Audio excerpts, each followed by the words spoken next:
تو عام لوگوں کے پاس تو نہیں آئے گا نا. عوام الناس کتنے کو جا کے وسوسہ کر کے تو پاگل بنائے گا. وہ تو پورا ایک سسٹم بنائے گا, ایک پورا نظام بنائے گا جو اس کے حکم کے مطابق چلے گا, اور اس میں جو بھی جا کے فٹ ہوگا تو گویا وہ شیطان کے نظام کے اندر فٹ ہو جائے گا. یہی اس کی بندگی ہے, یہی اس کے نظام کے اندر جو ہے نا وہ پیوست ہونا ہے. وَلَقَدْ أَضَلَّ مِنْكُمْ جِبِلًّا كَثِيرًا, اور اس شیطان نے تمہاری ایک عظیم خلقت کو, بہت سی دنیا کو اس نے اغوا کیا, گمراہ کیا. افلم تکونوا تعقلون, تو کیا تمہیں سمجھ نہیں آتی کہ وہ مت مار لیتا ہے, وہ الٹے قدموں بندے کو چلا دیتا ہے, وہ بری باتوں کو مزین کر کے حسین بنا کے دکھا کے اور نیکی کا راستہ بنا کے ادھر آدمی کو گامزن کر دیتا ہے. ہذہ جہنم التی کنتم توعدون, ٹھیک ہے تم نے اپنی مرضی کی زندگی, میرا مال میری مرضی, اور میرا جسم میری مرضی, میرا گھر میری مرضی, کر لیا مرضی, تو اب یہ ہے کہ یہاں تمہارا ٹھکانہ جو ہے وہ دوزخ ہے جس کا تم سے وعدہ کیا جاتا تھا. اللہ کی مرضی پہ چلو تو وہ ہمیشہ ہمیش کی جنت ہے, آرام سے رہو, چین سے رہو, یا وہ ایک پر لطف زندگی بسر کرو. اور یہ کہ اپنی مرضی اس چند روزہ دنیا میں چلا لی تو ادھر آؤ گے تو پھر خدا کی مرضی یہ ہے کہ اس دوزخ میں چلو. اللہ تعالیٰ سب کو بچائیں.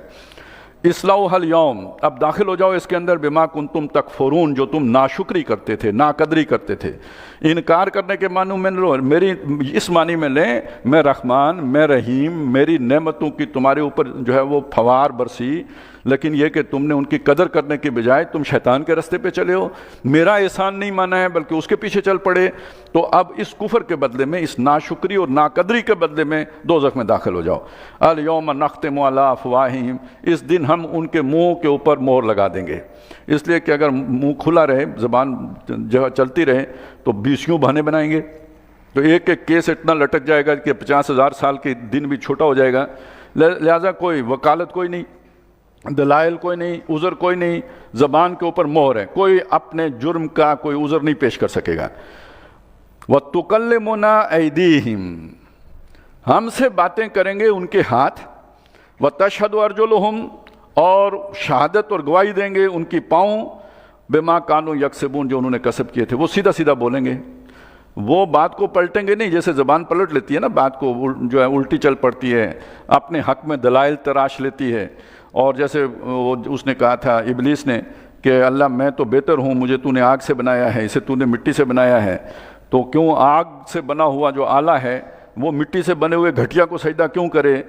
تو یہ استدلال کا اور آرگو کرنے کا وہاں پہ موقع نہیں ہوگا. جو سچی بات ٹھیک ٹھیک جو واقعہ ہوا ہوگا اس واقعے کو بیان کر دیں گے ہاتھ اور پاؤں.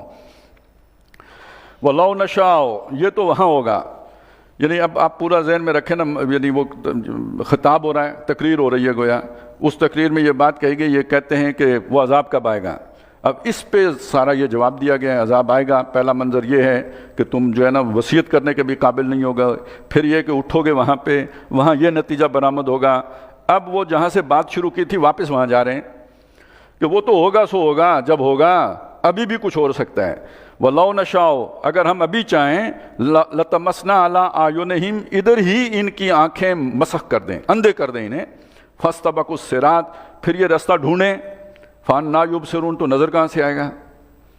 یہ تو ابھی ہو سکتا ہے اگر ہم کرنا چاہیں. وَلَوْ نَشَاءُ, اور اگر ہم چاہیں, لَمَسَخْنَاهُمْ عَلَىٰ مَكَانَتِهِمْ, ان کی صورتیں مسخ کر دیں ان کی اسی جگہ پر جہاں پہ کھڑے ہیں, then and there. فَمَا اسْتَطَاعُوا مُضِيًّا, تو پھر چل بھی نہ سکیں. وَلَا يَرْجِعُونَ, اور نہ یہ پلٹ کے جا سکیں اپنے گھروں کو, ادھر ہی ٹھٹک کے رک جائیں, ادھر ہی پتھر بن جائیں, یہ ہل بھی نہ سکیں. وَمَن نُعَمِّرْهُ, اچھا چلیں چھوڑیں اس کو بھی, یہ ہم ابھی نہیں کرتے. کر سکتے ہیں, قادر ہیں, لیکن ہماری حکمت نہیں ہے کہ یہ بات کریں. لیکن ایک بات تم سوچو, وَمَن نُعَمِّرْهُ, جس کو ہم عمر دیتے ہیں, 60 سال, اس سے اوپر لے جاتے ہیں, 70 سال, اس سے اوپر لے جاتے ہیں, 80 سال, پھر 90 سال, 100 سال. نُنَقِّصُهُ فِي الْخَلْقِ, اس کی جو صلاحیت ہے اس میں کمی کر دیتے ہیں. اب وہ 40 سال والی آنکھیں تو نہیں رہتی نا, بینائی کمزور پڑ جاتی ہے. اب آپ کی وہ بیلنس نہیں رہتا, آپ چیز پکڑنے کے لیے ہاتھ آگے بڑھاتے ہیں, وہ 2 انچ ادھر ادھر چلا جاتا ہے. آپ پاؤں رکھتے ہیں کسی خشک جگہ پہ, وہ گیلی پہ پڑتا ہے, اور آپ اپنی باتھ روم میں گر کے ہڈی توڑوا بیٹھتے ہو. یہ تو تمہارے سامنے ہو رہا ہے کہ تمہاری وہ اب شان کہاں رہی, وہ مسلس کہاں رہے, وہ ریفلیکسز کہاں رہی. کہ جو آپ کی جوانی کے میں تھیں تو تم یہ دیکھتے نہیں کدھر جا رہے ہو. موت تو تمہارے اندر پوری طرح متحرک ہے، وہ اپنا کام کر رہی ہے، اگر سوچو تو تمہیں نظر آ جائے گا.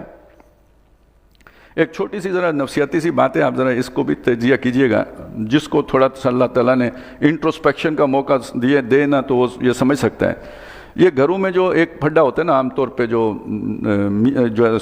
ساس بہو کا، تو اس کے پیچھے ایک مسئلہ کیا ہے کہ ایک گھر ہے، سارے کا سارا میرا ہے، میری مرضی چل رہی ہے، میں پوزیس کر رہا ہوں. بچے ہیں ٹھیک ہے، وہ بھی تو میرے ہی ہیں نا، میری ہی ایکسٹینشن ہے، ٹھیک، اس میں مجھے کوئی دقت نہیں ہوگی. ایک نیا فرد آیا جو میرا خون نہیں ہے، اور کم از کم چلے ایک کمرہ تو آج سے اس کا ہو گیا. میری مملکت کم ہو گئی ہے، میری ریاست کے اندر جناب اسٹیٹ ود ان اسٹیٹ. یہ میری یعنی غیر شعوری طور پر میرے اندر ایک جو ہے نا یعنی وہ مجھے پتہ لگ گیا کہ میرے اقتدار کا سورج غروب ہونا شروع ہو گیا ہے. اب وہ جو مجھے پتہ لگ گیا اس کا شعور تو نہیں ہے، وہ اندر خانے ایک جو ہے نا وہ ایک یعنی خطرہ، وہ جو ہوتا ہے نا فیئر، وہ پیدا ہو گیا. اب وہ کس طرح ریئیکٹ کرے گا؟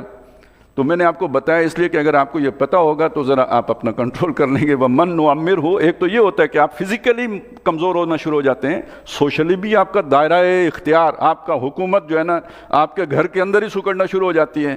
تو وَمَن نُعَمِّرْهُ جس کو ہم عمر دیتے ہیں، نُنَقِّصُهُ فِي الْخَلْقِ. تو دو باتیں، ایک تو اس کے اپنے جسم کے اوپر وہ کنٹرول نہیں رہتا، اس کی اپنی صلاحیتیں کو جو ہے گھٹ جاتی ہیں، اور دوسری بات یہ کہ اس کا وہ جو بھی ایک سماجی وہ ہوتی ہے سیادت، اس میں کمی واقع ہو جاتی ہے. افلا یعقلون، تو کیا سوچتے نہیں. وہ بڑھاپے کے بارے میں نا غالب نے بڑی زبردست بات کی ہے نا کہ ایک وہ جوش ہوتا ہے بڑھاپے جوانی کا، پھر یہ ذوف آ گیا ہے، تو کہتے ہیں جوش جوانی گھٹ گیا، ذوف پیری بڑھ گیا، کمزوریاں آ گئیں جسم کے اندر. اب کیا کریں؟ اب عصا بنوائیے، کوئی لاٹھی چاہیے نا چلنے کے لیے، اب اپنے قدموں پہ تو نہیں کھڑے ہو سکتے. عصا بنوائیے نخل تمنا کاٹ کر. وہ جو آپ نے آرزویں تھیں، آپ کی تمنائیں تھیں، امیدیں تھیں، مستقبل کے خواب تھے، وہ گویا ایک درخت تھا، اسے کاٹیے، آپ کی کہانی ختم، چھٹی. وہ درخت کاٹیں، اس سے عصا بنائیں، تو جو باقی زندگی کے دن ہیں وہ گھسیٹیں. اب گزارے نہیں، گھسیٹیں. یہ اسی سے بندے کو قیامت نظر آ جانی ہے. تمہاری قیامت چل پڑی ہے، دیکھو اگر تو سمجھو تو. وَمَن نُعَمِّرْهُ نُنَقِّصُهُ فِي الْخَلْقِ أَفَلَا يَعْقِلُونَ، کیا وہ سوچتے نہیں؟ وما، اب آخری جو اس کا حصہ ہے، وہ پہلے جو شروع ہوئی تھی بات، جیسے خطاب میں ہوتا ہے، تقریر میں ہوتا ہے، بالکل وہی بات ہے. یاسین والقرآن الحکیم انک لمن المرسلین، یہاں سے بات شروع ہوئی تھی، اب واپس ادھر لوٹ رہی ہے. وما علمناہ الشعر، ہم نے اپنے نبی کو شعر نہیں سکھایا. یہ بھی ایک ذوق ہوتا ہے، لیکن یہ کہ نبی صلی اللہ علیہ وسلم کو اس سے اللہ تعالیٰ نے، جیسے ہم نے سورہ عنکبوت میں پڑھا تھا نا کہ آپ نہ پڑھ سکتے تھے نہ آپ لکھ سکتے تھے. اگر آپ ایسا کر سکتے ہوتے تو پھر ان کو شک پڑتا کہ قرآن خود لکھ کے لے آئیں، تو سب کو معلوم ہے آپ لکھ ہی نہیں سکتے. اسی طرح شاعری کا مسئلہ ہے. نبی صلی اللہ علیہ وسلم کے بارے میں تو یہ ہے کہ شعر کہنا تو بہت دور کی بات ہے، شعر پڑھ بھی نہیں سکتے تھے. مطلب کسی نے شعر سنا دیا، یاد بھی ہو گیا، تو پڑھتے ہوئے وزن گر جاتا تھا. تو ایک دفعہ کوئی شعر پڑھا آپ نے، حضرت ابو بکر صدیق رضی اللہ تعالیٰ عنہ مسکرائے. انہوں نے مسکرا کے کہا، اللہ کے نبی، میں یعنی یقین کرتا ہوں کہ آپ اللہ کے نبی ہیں، شاعر نہیں ہیں، کیونکہ وہ شعر کا وزن ہی آپ سے گر جاتا ہے. تو یہ ایک اور اضافی دلیل دی کہ آپ شاعر نہیں ہیں، یہ اللہ کا کلام ہے. انک لمن المرسلین، آپ رسولوں میں سے، شاعروں میں سے نہیں ہیں. وما علمناہ الشعر، اور ایک بات اور کہی، وما ینبغی لہ، یہ شاعری کرنا نبی کی شان کے مطابق ہے بھی نہیں. ایک تو وہ شعراء کی وہ بات کہ وہ جو ہے نا مبالغہ آرائی کرتے ہیں اور رگے گل سے جو بلبل کے پر باندھتے ہیں، تو ایک تو یہ، پھر یہ کہ تکلف ہوتا ہے.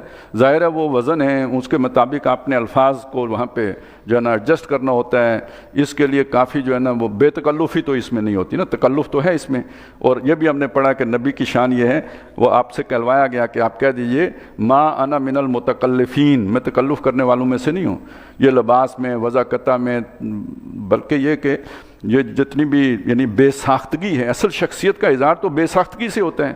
آپ نے اس کے اوپر کوئی تکلف کی چادر چڑھا لی تو وہ تو پھر بہرحال ایک ٹوٹ ہی جائے گا نہ کبھی وہ جو بھی آپ نے سحر باندھا ہے کبھی وہ تو ختم ہو جائے گا، اصلیت کھل ہی جائے گی۔ تو میں تکلف کرنے والوں میں سے نہیں ہوں، تو جو تکلف کرنے والے میں سے نہیں ہو تو اس کے لیے بہرحال اس کے زبان و بیان سے بھی وہ تکلف ظاہر نہیں ہونا چاہیے نا، وہ بے ساختگی اس میں ہونی چاہیے۔ تو یہ جو شاعری میں تکلف ہوتا ہے یہ نبی کی شان کے مطابق ہے بھی نہیں۔ ان ہوا الا ذکرن، یہ قرآن نہیں ہے مگر یاد دہانی ہے، وہ قرآن مبین، ایک سری واضح قرآن ہے، پڑھے جانے والی شے بھی اور جمع ہونے والی چیز بھی، یعنی اللہ کے خطبات کا مجموعہ ہے یہ بھی مطلب، اور وہ چیز کہ جسے لوگ بہت پڑھتے ہیں، بار بار پڑھا جاتا ہے۔ اور کیوں اترا ہے؟ لِيُنذِرَ مَنْ كَانَ حَيًّا، تاکہ وہ خبردار کر دے، وان کر دے، ڈر سنا دے، متنبع کر دے اس کو کہ جو زندہ ہے۔ اور زندہ کا مطلب یعنی کہ جس کا دل زندہ ہے، دل زندہ ہوتا ہے نا، تو وہ جو جس کے دل کے اندر وہ جو اللہ تعالیٰ نے نور رکھا ہے، یعنی وہ جو روح پھونکی ہے وہ مسخ نہیں ہو گئی ہے، پرورٹ نہیں ہو گئی ہے، وہ کرپٹ نہیں ہو گئی ہے، وہ اپنی اصلیت پر قائم ہے۔ فطرت سلیمہ اسی کو کہتے ہیں نا، ہم جو کہتے ہیں فطرت سلیمہ، ایک عقل سلیم وہ میں نے آپ کو سمجھائی تھی، اور یہ فطرت سلیمہ ہے، گویا دل سلامتی پر قائم ہے، اس پہ کوئی داغ گناہ کے نہیں لگے، اس پر کوئی غلط کردار کے اثرات نہیں پڑے، تو وہ گویا زندہ انسان ہے۔ دوسرا کون ہے؟ مردہ۔ وہ جو مردہ ہے وہ کچھ نہیں سن سکتا، وہ چلتی پھرتی قبر ہے۔ یہ جو زندہ ہے اس پر قرآن اثر کرے گا۔ یہی ہے نا وہ جو اقبال نے کہا کہ تیرے ضمیر پہ جب تک نہ ہو نزول کتاب، اب ضمیر وہ ہے نا جو اندر چھپی ہوئی مضمر حقیقت ہے، وہ ضمیر ہے۔ تیرے ضمیر پہ جب تک نہ ہو نزول کتاب، گیرا کشا ہے نہ راضی نہ صاحب کشاف۔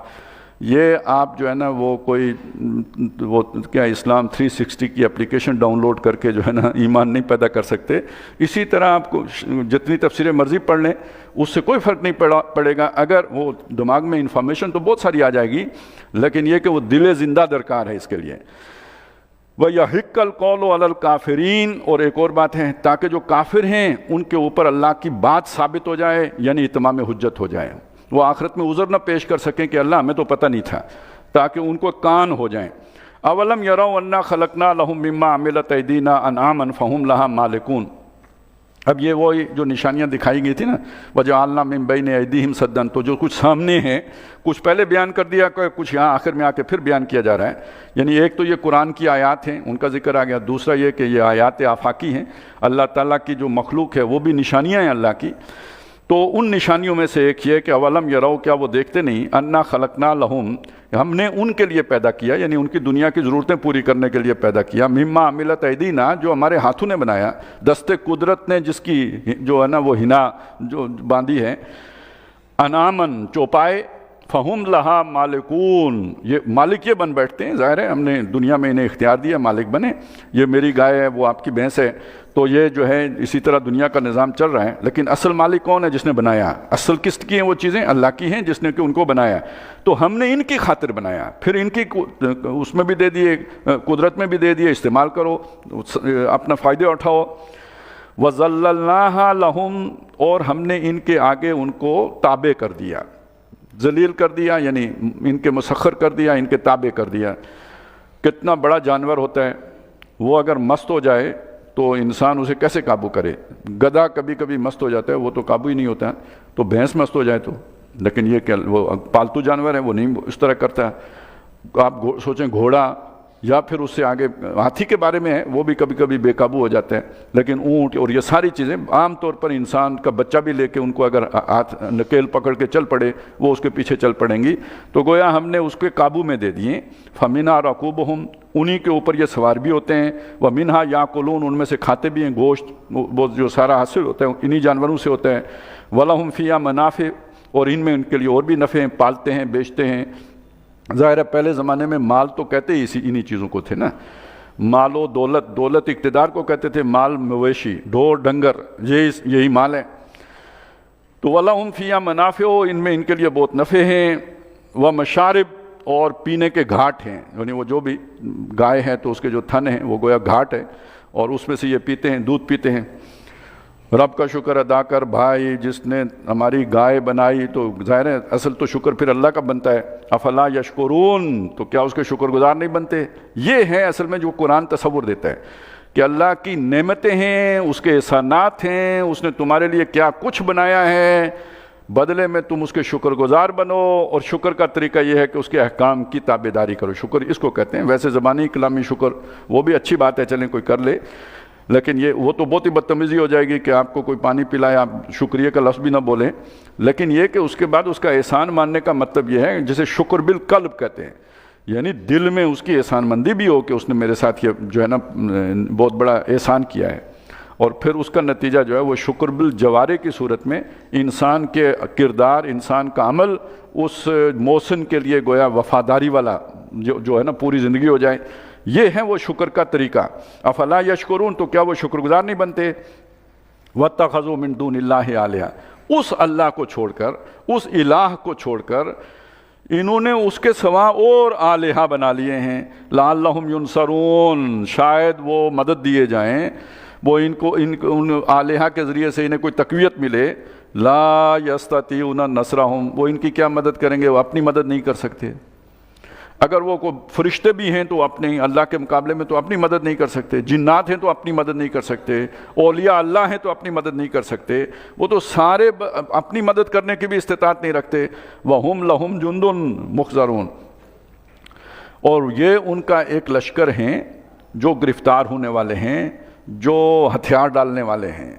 یعنی یہ اب سورہ یاسین میں پیشن گوئی کر دی گئی، لیکن یہ کہ وہ مرحلہ آیا غزوہ بدر، اس کی ابتدا ہوئی، اور بالآخر جا کے تو جو فتح مکہ کے بعد گویا وہ سارا لشکر جو شیطان کا تھا وہ ختم ہو گیا۔ فلا یحزنک قولہم، اے نبی آپ ان کی باتوں کا غم نہ کریں، یعنی یہ جو پروپیگنڈا کر رہے ہیں، جو اچھل کود کر رہے ہیں، جو مخالفتیں کر رہے ہیں، اس کا افسوس نہ کریں۔ انا نعلم ما یسرون وما یعلنون، ہم واقف ہیں، ہم جانتے ہیں جو کچھ یہ چھپاتے ہیں اور جو یہ ظاہر کرتے ہیں، یعنی ان کی ایک ایک حرکت ہماری نگاہ میں ہے۔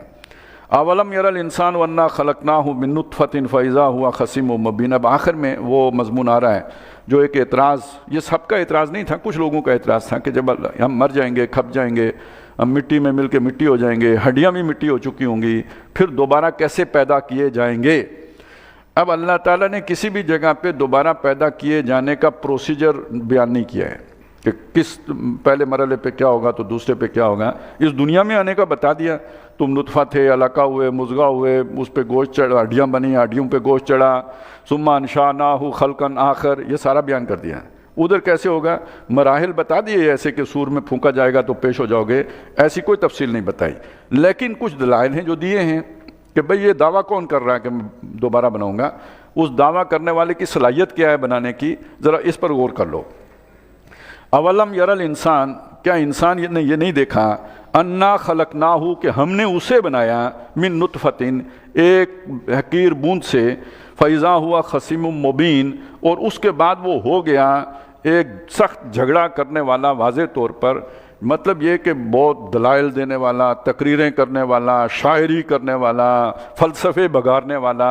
افلاطون پیدا ہو گئے، سقراط پیدا ہو گئے، ارسطو پیدا ہو گئے، ایک سے بڑھ کر ایک عقل مند شخص پیدا ہوا۔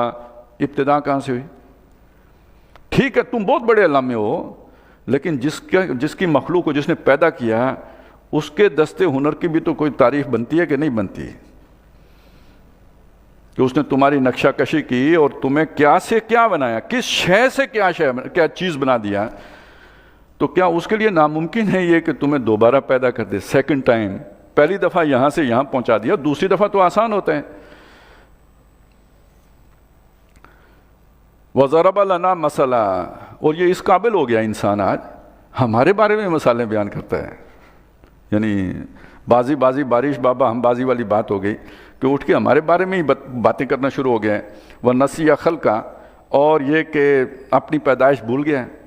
وہ ایک بات تو خیر بہت ہی عجیب سی کہی جاتی ہے، لیکن اس کے میرے پاس ایک اور جملہ ہے، اچھا ہے۔ ایک بچہ اپنے والد صاحب کو سمجھا رہا تھا، یہ سچا واقعہ ہے، وہ سمجھا رہا تھا، تو تھوڑی دیر میں والد صاحب تپ گئے، انہوں نے کہا پتر ہی رہے، پیو نہ بن۔ تو یہ بھئی تم ابھی تمہاری عمر ہی کیا ہے، میرے بہت سے تجربے ہیں، بھئی یہ بات ہے جو اللہ تعالیٰ سمجھا رہا ہے، میں نے تمہیں بنایا کہاں سے کہاں پہنچایا، اور اب جب تمہیں کچھ سمجھ آئی ہے تو ہمارے بارے میں مثالیں، اللہ دوبارہ کیسے کرے گا، شاباش۔ وَضَرَبَ لَنَا مَثَلًا وَنَسِیَ خَلْقَ قَالَ مَنْ يُحْيِي الْعِظَامَ وَهِيَ رَمِيمٌ، بہت بڑا فلسفیانہ سوال اٹھایا ہے اس نے کہتا ہے جب ہماری ہڈیاں ہو جائیں گی، ہم ہڈیاں ہو جائیں گے اور وہ بھی کھوکھری ہو جائیں گی، تو کون اٹھائے گا ہمیں دوبارہ؟ اب ظاہر ہے یہ ذرا تھوڑا سا تیش دینے والی وہی بات ہے جو میں نے آپ کو بتائی تھی، پتر ہی رہ پیو نہ بن، تو اب وہ جواب بھی ویسا ہی آ رہا ہے، کل یحیی الذی انشأ اول مرہ، اسے کہو کہ وہی دوبارہ زندہ کرے گا جس نے پہلی مرتبہ اٹھایا تھا، اس حقیر بوند سے تمہیں دانشور بنایا تھا، وہی تمہیں دوبارہ اٹھائے گا، وَهُوَ بِكُلِّ خَلْقٍ عَلِيمٌ، اور وہ ہر شے بنانا جانتا ہے، اسے پتہ ہے کیا شے کیسے بنائی جاتی ہے۔ میں نے شروع میں کہا تھا کہ اللہ نے یہ نہیں بتایا آپ کو کہ میں کیسے بناؤں گا، وہ اس نے یہ بتایا کہ میں علم رکھتا ہوں، بنانے کا طریقہ آتا ہے مجھے، اور میں قادر ہوں، ایگزیکیوٹ کر سکتا ہوں، جو بھی وہ طریقہ ہے اس کے اوپر عمل کر سکتا ہوں۔ تو اصل میں آپ دیکھیں گے قرآن مجید میں جن لوگوں نے یہ سوال اٹھایا کہ دوبارہ پیدا نہیں ہوں گے، تو اس کے جواب میں کہا انہوں نے اپنے رب کا کفر کیا ہے۔ کیوں یہ بات کہی؟ اگر دیکھیے یہ ذہن میں رکھیں، آج ایک سوال اٹھتا ہے، اسلام کے اوپر بھی اٹھتا ہے، تمام مذاہب کے اوپر بھی اٹھتا ہے کہ یہ تو لوگوں نے مذہب خود بنا لی ہے نا، مطلب جہاں جہاں لمیٹیشنز تھیں تو وہاں ایک کسی سپر نیچرل ہستی کی ضرورت پیش آئی اور انہوں نے کوئی نہ کوئی مطلب گھڑ لیا اپنے پاس سے، سب نے گھڑ لیا، تو مسلمانوں نے بھی گھڑ لیا۔ بات کوئی غلط نہیں ہے، قرآن مجید تو خود یہ کہتا ہے کہ یہ ان کے آلیہ گھڑے ہوئے ہیں، کہتا ہے کہ نہیں کہتا؟ تو اگر آج انسان یہاں تک خود پہنچ گیا ہے کہ یہ انہوں نے اپنے معبود خود گڑے ہیں، تو یہی تو قرآن کا سارا استدلال ہے۔ اگلی بات یہ ہے کہ جو اللہ کو ہم جانتے ہیں وہ اللہ ہے کہ جو قرآن مجید جس کا تعارف پیش کر رہا ہے، یا وہ ہے کہ جو ہمارے معاشرے میں جس کو سمجھا جاتا ہے کہ وہ ایسا ہے؟ تو ہم نے بھی اپنے تصورات کو اللہ کے ساتھ جوڑ دیا، جیسے کہ مشرکین مکہ اللہ کو مانتے تھے، لیکن یہ کہ جنہوں نے اپنے خیالات کو اللہ کے ساتھ ملا دیا تھا۔ اس لیے قرآن بار بار کہتا ہے سبحانہ و تعالی عما یصفون، جو اللہ کی صفات یہ بیان کر رہے ہیں ان صفات سے تو وہ پاک ہے اور بہت بلند و بالا ہے، انہوں نے اللہ کا مقام گھٹا دیا ہے۔ وہی بات یہ ہے کہ اگر اللہ کو مانا ہے تو وہ علی کل شیء قدیر مانا ہے، بکل شیء علیم مانا ہے، یا اپنا جیسا مانا ہے؟ اگر اپنے جیسا مانا ہے تو نہیں بنا سکتا، کیونکہ تم نہیں بنا سکتے، لیکن اللہ کل شیء قدیر مانا ہے تو کل میں خود تمہیں دوبارہ بنانا بھی آ جائے گا یا نہیں آ جائے گا؟ اور بے کل شیء علیم مانا ہے تو وہ بنانے کے طریقے سے واقفیت میں وہ ساری کل بھی بنانے کا طریقہ بھی سارا آ جائے گا یا نہیں آ جائے گا؟ یہ ہے مسئلہ کہ گویا اس بات کا انکار کرنا کہ دوبارہ اٹھائے نہیں جائیں گے، در حقیقت اللہ کا انکار کرنا ہے۔ اور اب تم اس اللہ کو نہیں مان رہے جس کا تعارف قرآن نے کرا ہے۔ اب یہ ساری چیز ایک جملے میں جو ہم ایمان مجمل میں پڑھتے ہیں، کیسے پڑھتے ہیں؟ آمنت باللہ کما ہوا باسمائہ وصفاتہ، میں ایمان لایا اللہ پر جیسا وہ ظاہر ہے اپنے اسماء اور صفات سے، تو اس کی یہ صفتیں ہیں، اس کے ساتھ مانے وہ ان میں سے ایک صفت بھی اگر کم کر دیں گے تو آپ نے اللہ کا انکار کر دیا ہے۔ یہ ہے بات سمجھنے کی۔